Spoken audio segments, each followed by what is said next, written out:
I went to five-a-side football once, gay five-a-side football once, and because we didn't immediately go to the showers and kiss, I just was like, this isn't my vibe. Hello, I am Kay Anderson, and you are listening to Lost Spaces, the podcast that mourns the death of queer nightlife. Every episode, I talk to a different person about a venue from their past, the memories that they created there, and the people that they used to know. This week, we are visiting a small town gay bar, and that bar is Eclipse in the Cornish town of Truro. And our guide is Martin J. Dixon, a stand-up comedian who is really into softcore porn and hardcore hand-holding.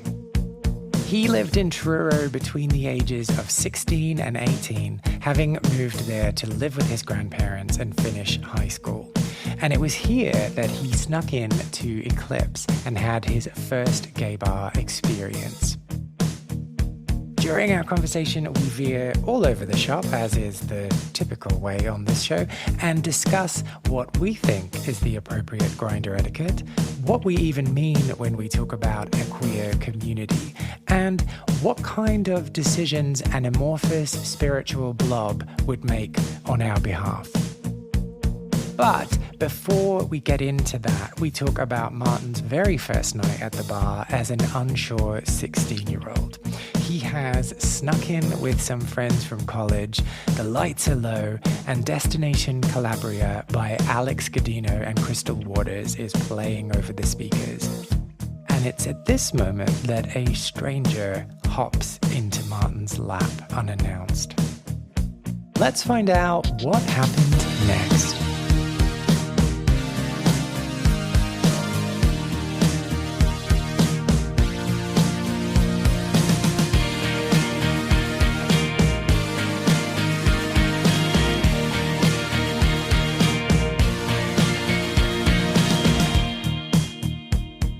I went in and, as I said, the music was much better. There was a couple of posters on the wall, but otherwise it just seemed like a normal kind of club. And I remember that song was playing and a guy sat on my lap. And what on your just a random guy came up to you?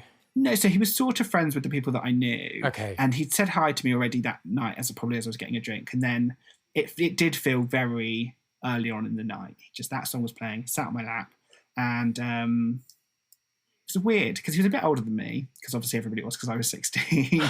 But I was, I used to say he was very thin, and I've always been someone who's not very thin. Although I was slimmer then, but I felt weird because I felt like a giant child, and a very miniature man was sat on my lap. It was very weird.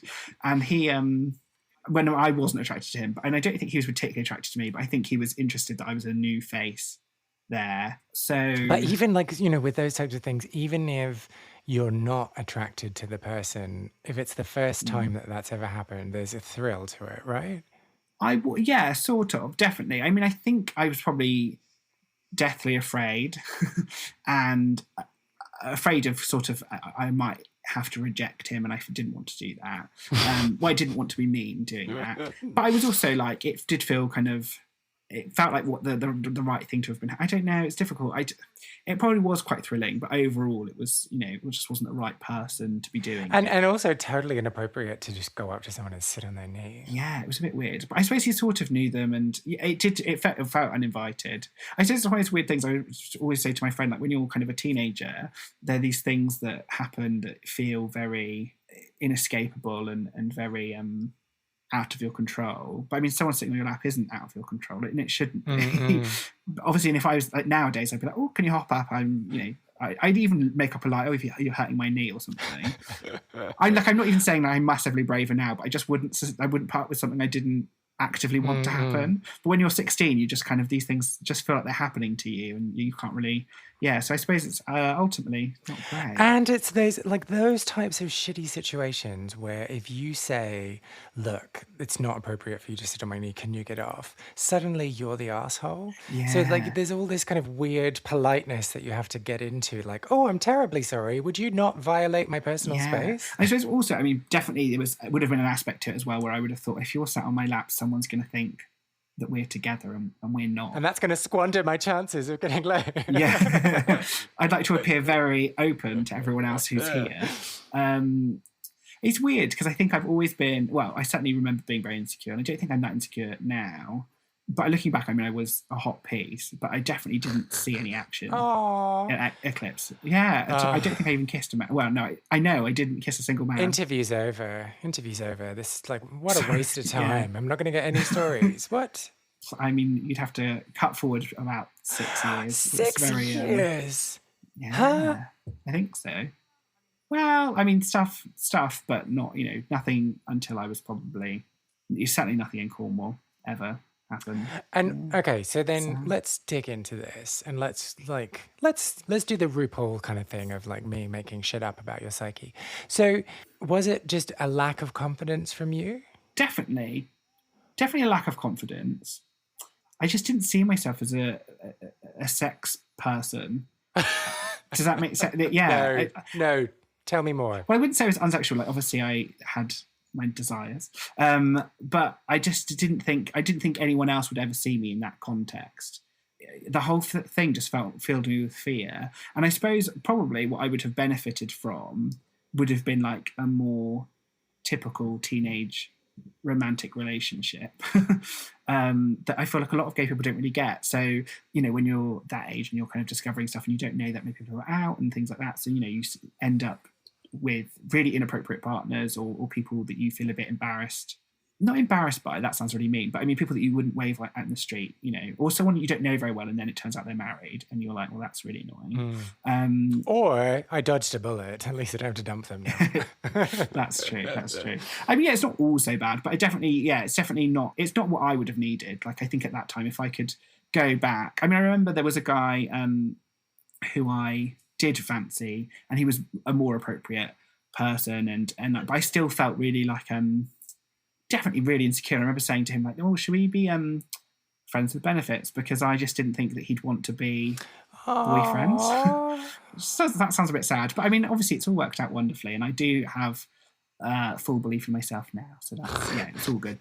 And it's it's always that thing, isn't it? Where like I feel very confident now, especially like body wise. I am a person in a bigger body. I'm a fat person, and have always felt fat. I would look back now, and there were times I wasn't fat, but I felt very fat, and I felt that made me really worthless. And that's not how I feel now. I think fat people are wonderful and sexy and desirable. But at the time, it just I just didn't have any awareness of that. So I felt that all I could really offer someone in a partner is my willingness to do anything to please them. God, that sounds really bad. Because actually, there's a lot of things I wasn't doing.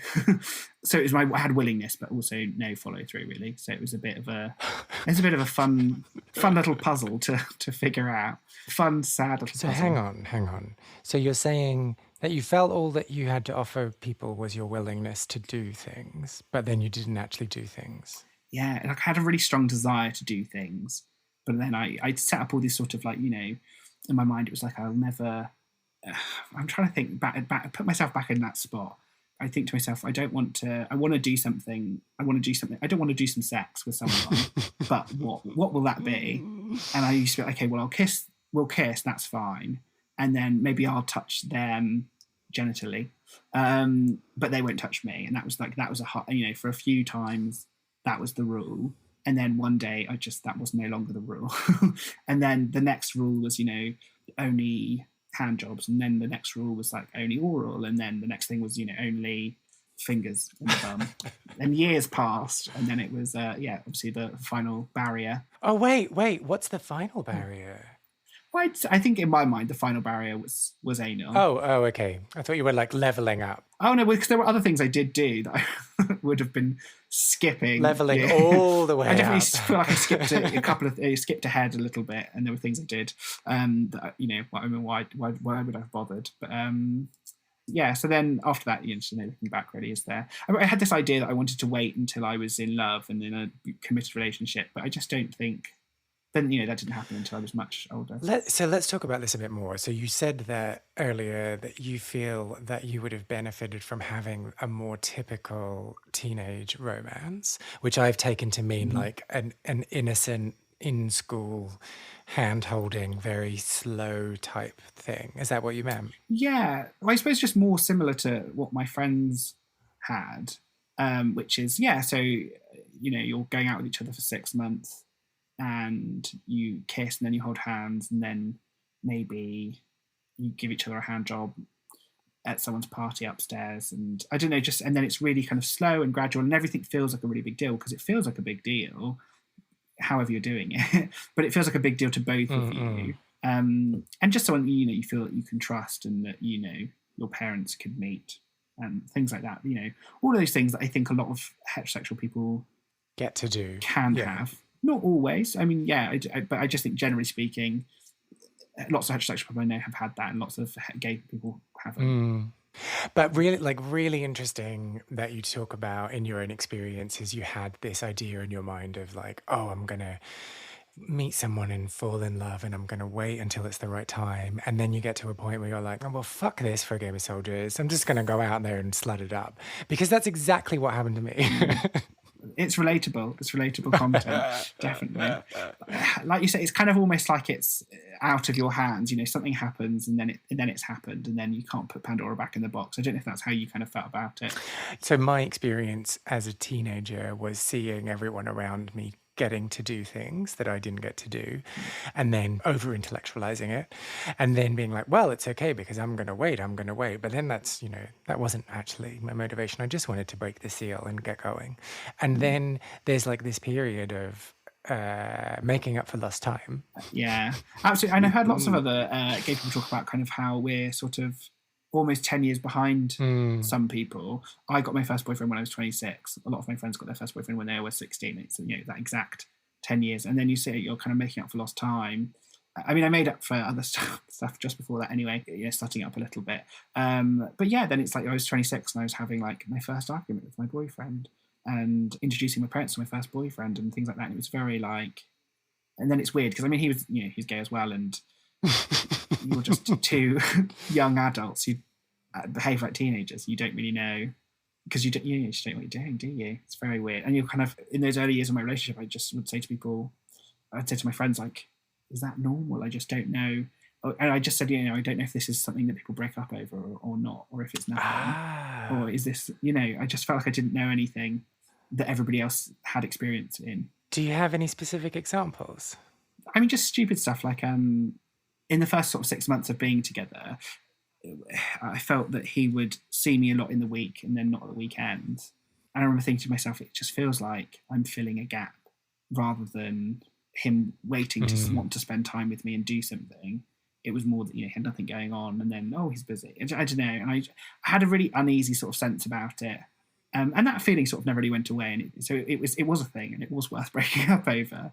But at the time, I just had no sense of like, I was like, this doesn't feel right, but it's my first relationship. I don't know if it's normal. I don't know if it's going to change or if it's if I'm being dramatic or and then who do you kind of?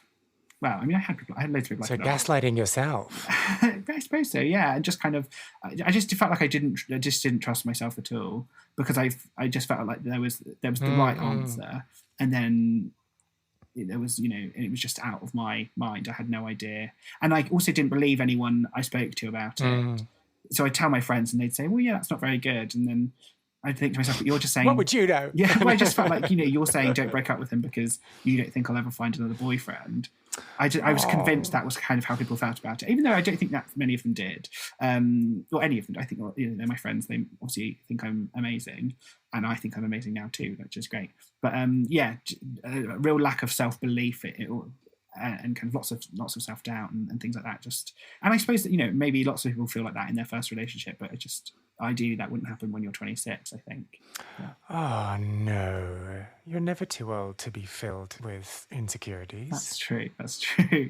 Very true, maybe. And also it's not 26 isn't old, but I suppose I remember at the time just feeling like it was too old to be having your first boyfriend. I think it depends how you feel about yourself, and if you know yourself well enough, then that's fine. I think and it's that thing that we're growing up in this particular culture that emphasizes the importance of these types of pairings and relationships. And so if you're told that your entire life, like this is the thing you need to aspire to, and you haven't gotten there at the same time as everyone else, of course you're going to be like, I'm doing it wrong. Yeah, 100%. Definitely. And I think, like you say, it's, obviously that's people prioritizing heterosexual relationships, which, you know, in a heteronormative society takes a lot longer to realize you're gay and then what you're going to do with that. But then also, it's that weird thing where I think a lot of Didn't take me long after realizing that I was gay about what I was going to do with it. Fair. But I definitely think there's a thing of, I remember I was talking to someone recently about, I think there's a high instances of poly or open relationships or just different types of relationships within LGBT communities. And I think that it's that thing where, like, you know, there's such a big kind of breaking of the kind of heteronormative idea of your life just shatters so completely. I think it makes you a lot more open to, you know, that's not going to happen. So what? And then you're kind of like, well, this is, you know, what else am I going to have? You know, what else is going to be available to me?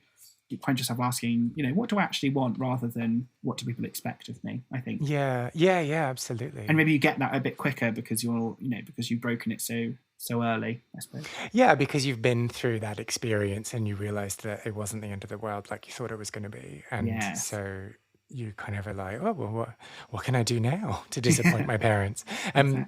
We're just going off topic slightly here, but the thing that fascinates me when we're talking about relationships is people who marry their first ever boyfriend or girlfriend and then are together for the rest of their lives. And this could very easily veer into me sounding judgmental, and I'm trying not to be. I just find it fascinating that, like, that happens. Yeah, I couldn't imagine it myself. And I agree with you. I don't want to be judgmental because I think I probably know a few people who've been in a similar situation. But I can't relate.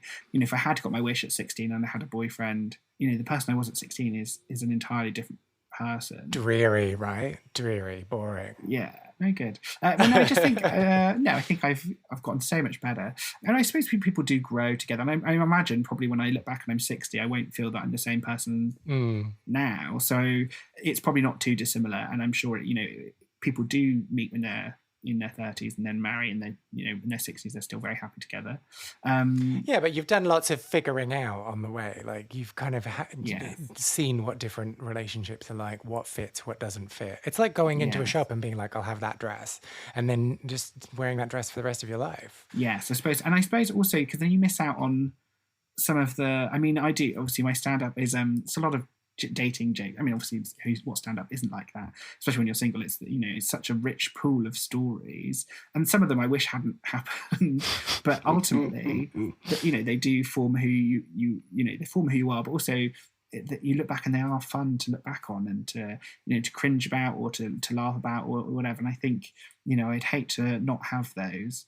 But I suppose, you know, I suppose you don't miss what you never had. So I'm sure there are people who met their first love and they're very happy with the stories that they have. But I also I feel like I wouldn't change it for the world. Do you know what I mean? So I think it's kind of, I think we probably all do that a little bit, don't we? You kind of, you have the life that you have, and then you pretend that you picked it. Does that mean? Or that, like, yeah, there was some big learning in it, and it's helped you become the person you are. I mean, like, I quite often say to people, like, if I wasn't, you know, if I could have picked, I would have picked to be gay because I love the things in my life that has led to sex with men, majoritively.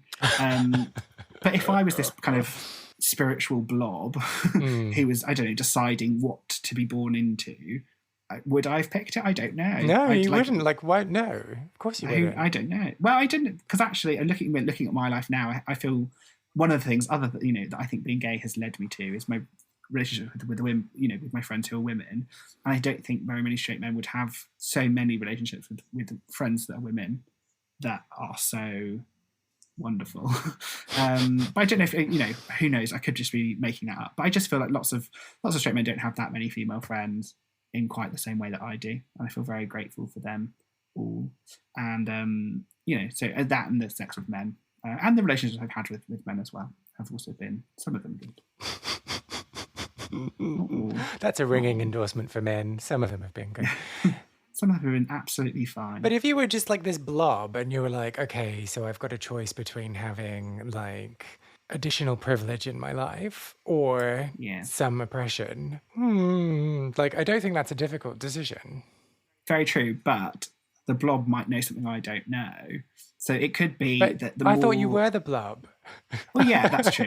But what I'm saying is I don't know how the blob thinks. The blob might know things that I don't know. The blob we're the same, but also we don't necessarily have the same memory and thought process. So when you're a blob, okay, let's say it's in a kind of a universe where people are born again after they die, then it could be that the less privilege you have, the better reward there is at the end. I don't know. So that's what I mean. Like, I don't, what's the blob's aim? Maybe it is to have a really cushy life. Maybe it's to have a really difficult life because the reward is better. I don't know.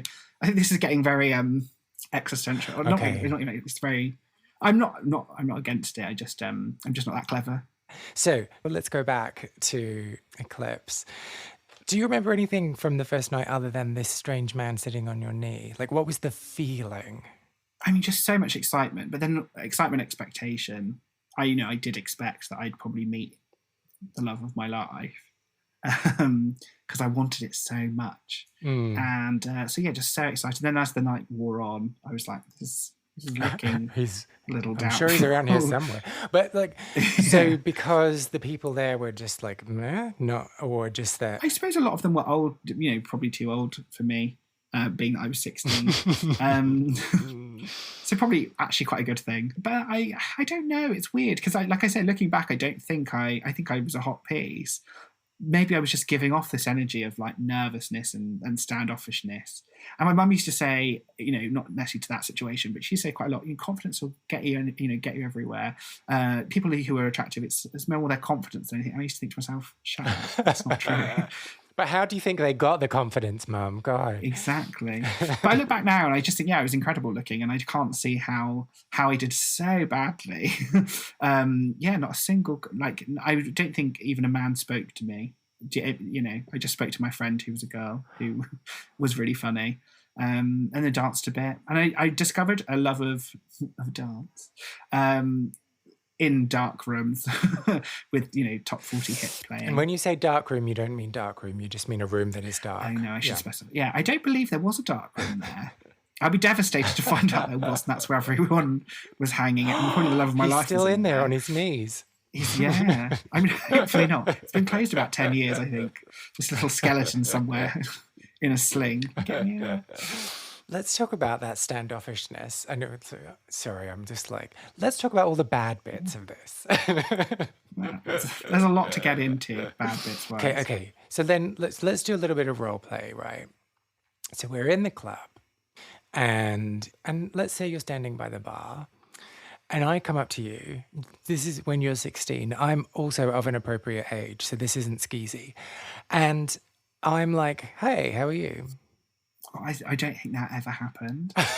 I genuinely don't think I was approached by a single guy, and I don't think I would have ever approached anyone either. So I guess it's a kind of two. I think there would be times where I'd maybe smile at someone and I'd think that was something was happening, and then I wouldn't catch their eye again for the rest of the night.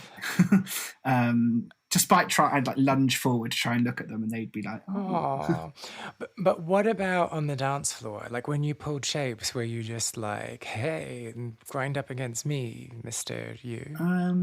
So I've always felt that dance was not sexy. I remember going to a work party, and me and my friend, I think it was my flatmate at the time, we really fancied this one guy at work. We both of us burning loins for this one guy, and I remember having quite a nice time, and then Drunken Love came on or something like that. I think it was Drunken Love. And I remember leaning towards my friend and saying, you can have him. And then just having the best 3 minutes of my life. Just really just loose and wild and free. And just, but it's not attractive, I'll be honest with you. So do you mean the dancing is more important to you than pulling? Or when you dance, you're just so repellent? I mean, a real combination of the pair, I would say. I don't think anybody looks at me dance and thinks he's the one, which I do find bizarre, I'll be honest with you. Because I think, if nothing else, I just look like I'm having a really good time. And I just think, wouldn't you want to be with someone who was having a good time? I find a lot of gay men just don't feel the same way about me that I feel about myself. Well, no, but it's so weird, right? Because I get that as well. You know how you're more likely to pick up if you're like moody and mysterious looking and you kind of look like you might murder them. And everyone finds that attractive, but someone with a smile, everyone's like, no. No, I know what you mean. Definitely. I suppose maybe the other thing is that probably when I'm dancing, is it main character syndrome? I don't know enough about it. I hope it's not too bad a thing. But probably when I dance, I probably do think I'm like the star of the show. And maybe that's really off-putting. Oh. I have to say, I hate pulling on the dance floor.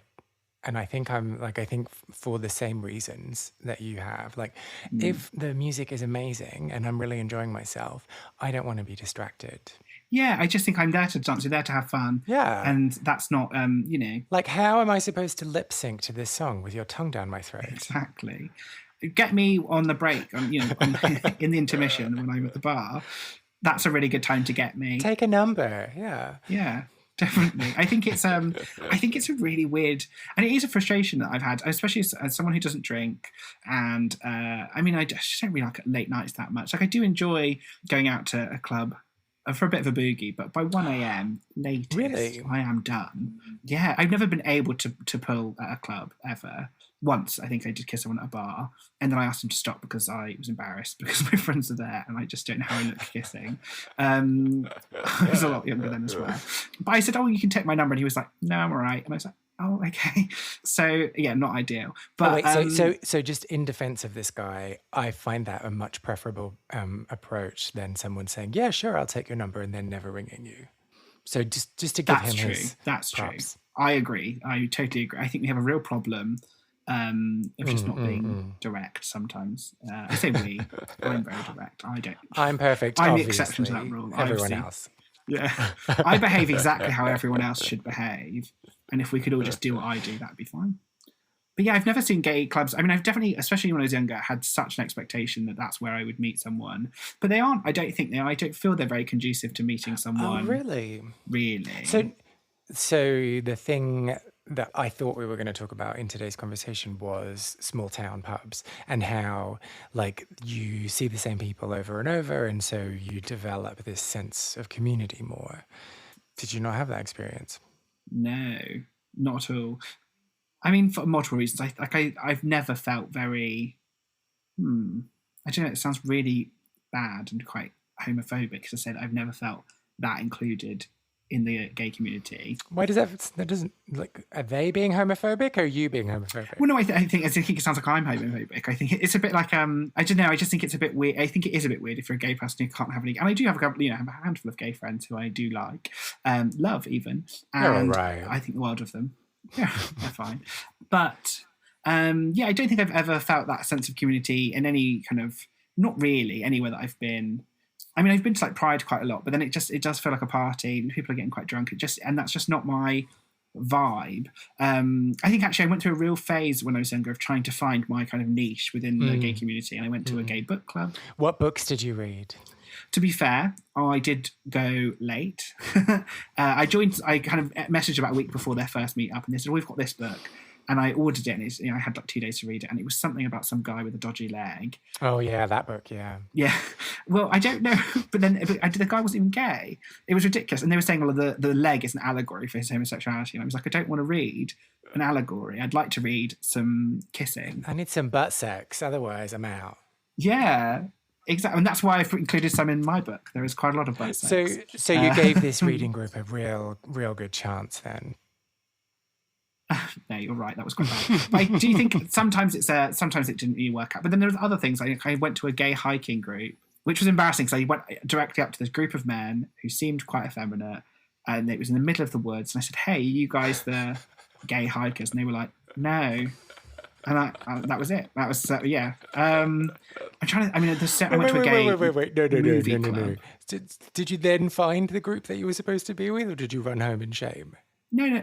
I just sat in my car for a bit and checked I was in the right place and things. And it was just definitely the wrong. Yeah. I mean, I don't know. I mean, maybe they just looked at me. I internalized it, and they looked at me and thought, "We don't want to go for a hike with you." Maybe I said the wrong thing. Who knows? It just wasn't meant to be. But yeah, I mean, I quite enjoyed the gay movie club thing that I went to. That was quite good. But I still, like I said, I don't think I ever felt like a real kind of inclusion in kind of anywhere that kind of was predominantly I suppose that all these places are predominantly gay men as well. Like I don't, know. I wouldn't go to a lesbian bar. It wouldn't be appropriate. I'd probably quite enjoy it. Yeah, and it's just like other things like that don't match. Bars don't really match with what I like doing. So that's why I was always looking for kind of other avenues to kind of get into. Having a group, a niche of people that kind of felt like my group. And I really sort it out. Like I realised that I'm not a big kind of pub club goer. But yeah, I think I'm trying to. Just over the years, just so many, and especially also being on the kind of comedy circuit and stuff. There's, I met a few other gay performers or gone to kind of queer nights and stuff like that. And I have made friends that way, but I wouldn't say it was like a group. But I think maybe that's just who I am because I don't think I don't have a group of friends. I have many, not many, but like little, Yes, yeah, so maybe that's just a more natural fit for me. But it's just hard because when you talk about kind of like kind of small town gay community, I did notice lots of people seem to know each other, and I did feel very separate to that. Although actually I would say I did see the guy who sat on my lap. I saw him in the street quite a few times. I always said hello. So maybe that's just I wasn't having enough people on my lap. Maybe that's what the issue was. I mean, is it an inviting lap? I believe so. Millions would disagree. I think it's just... Millions? Millions, come on. If you see my block list on Grindr, millions. Your block list or the list of people who've blocked you? The people, because I tend to talk to people and then if they don't talk to me back, I just block them. Yeah. That's very clever. It is, but I mean, it's a very long list. It's getting a bit sad, but it works out. I think if you're not interested in someone on Grindr, then that's what we're all there for. So just do them a favour and block them. If you don't have to say no to them, and I think you forget a blocking a lot quicker than you will forget being ignored or and then kind of continually seeing their face, or if someone gets back to you and is rude, then obviously that will hurt your feelings more than. What is up with that when people do that? It's so weird. Well, this is what I was saying about how I believe I'm obviously doing everything right. I just think it's really weird. I would never ignore someone. I suppose some people are getting so many messages, it's hard to keep a track. But I don't know any of those people. But I just think, simple kind of blocking someone. I just think then it's, although I do find there's a lot of people who say they're looking for friends, and I always say hello to them, and I rarely get a reply, which I think is ridiculous. I'm a very good friend. The thing that pisses me off the most is when people in their bio are like, oh, can't we just all be nice to each other? Like, it costs nothing to be a good human being. And then they're a complete arsehole to you. And you're just like, what? Like, does this rule only apply to you? So weird. Especially those people who will never reply. And I just think I know, like, obviously... I was saying to my friend, a friend of mine on dating at the moment, as well am I, and she's a woman.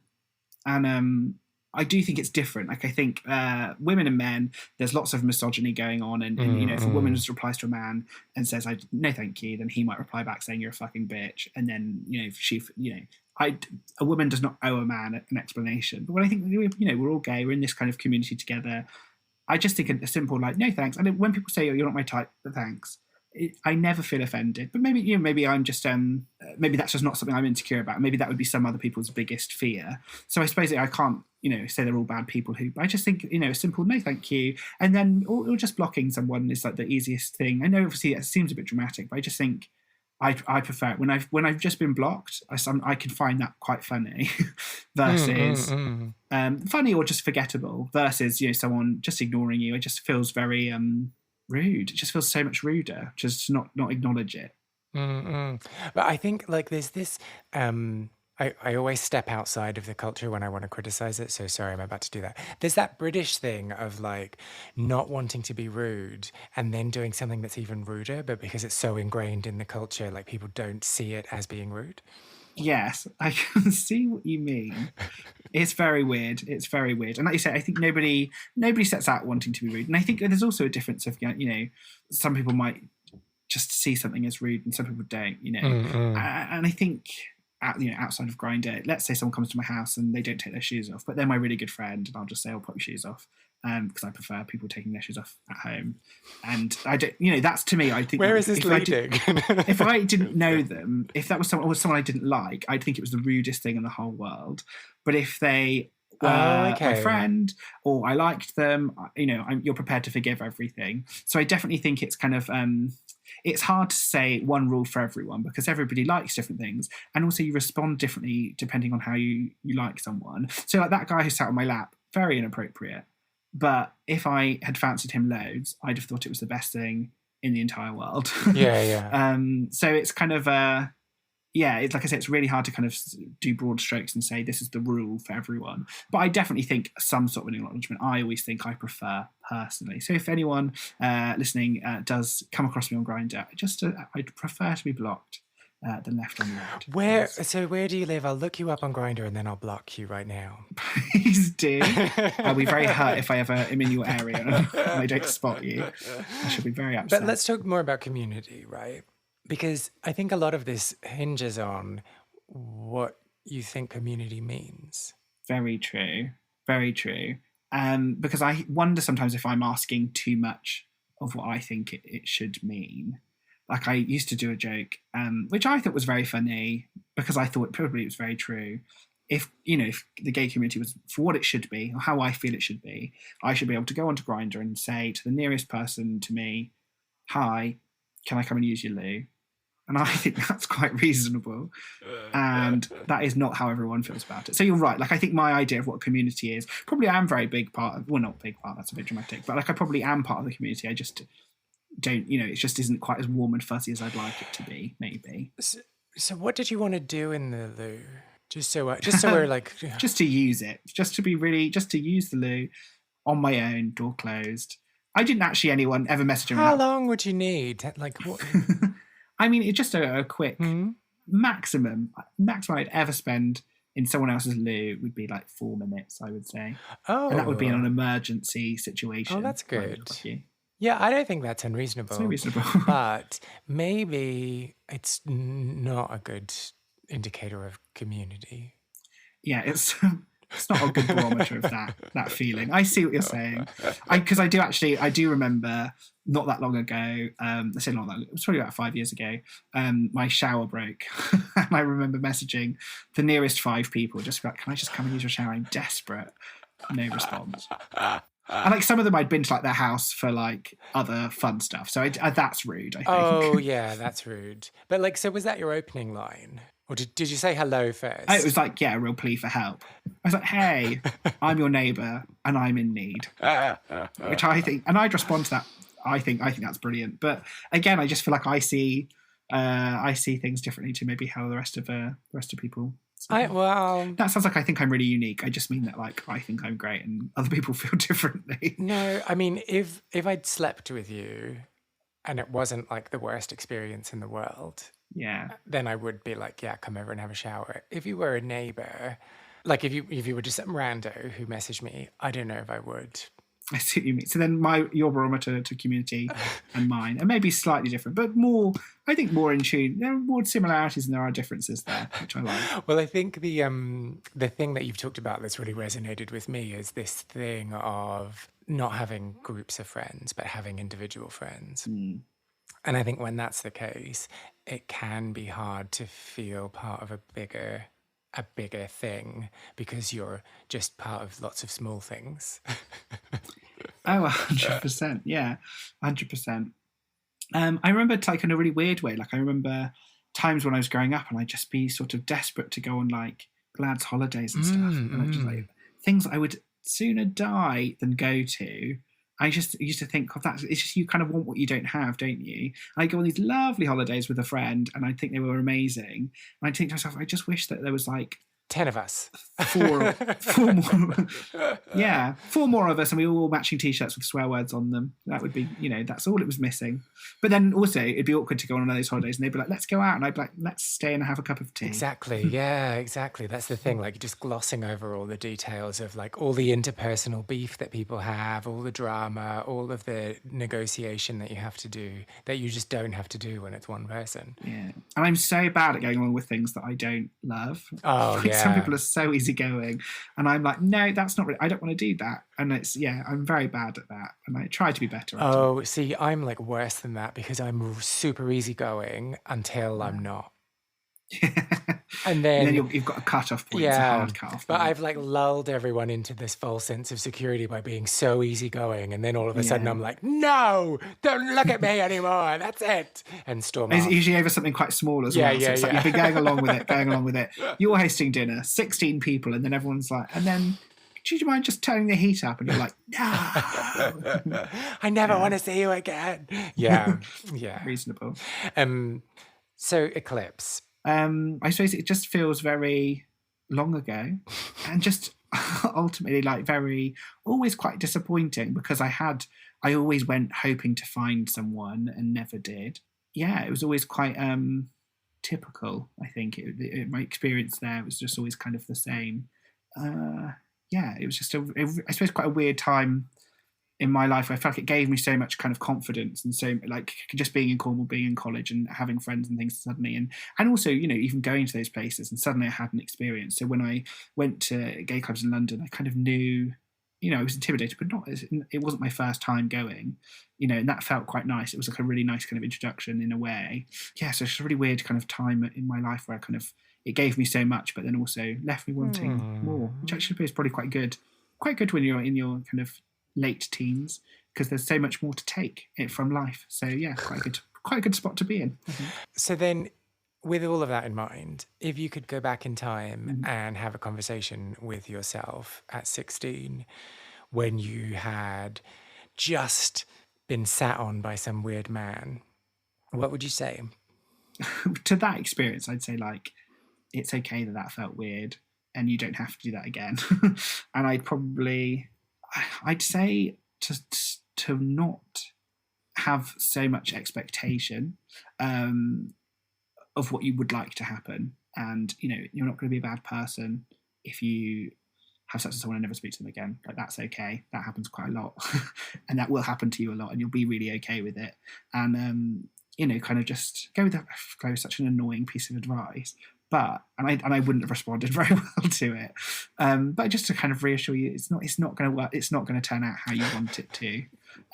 But you can have more fun with it, knowing that. You know, if you know that now. Yeah, definitely. I think that's the kind of conversation we would have had. And I imagine younger we would have had lots of questions. Are we going to be rich? No. There's still time. There's still time. Do you have any memories of Eclipse or clubbing from your own queer scene that you want to share? Well, if you do, please get in touch. I want to create the biggest online record of people's memories and stories from queer clubbing. Go to lostspacespodcast.com and find the section Share a Lost Space and tell me all about what you got up to. You can also find me on Facebook, Instagram, and Twitter as Lost Spaces Pod.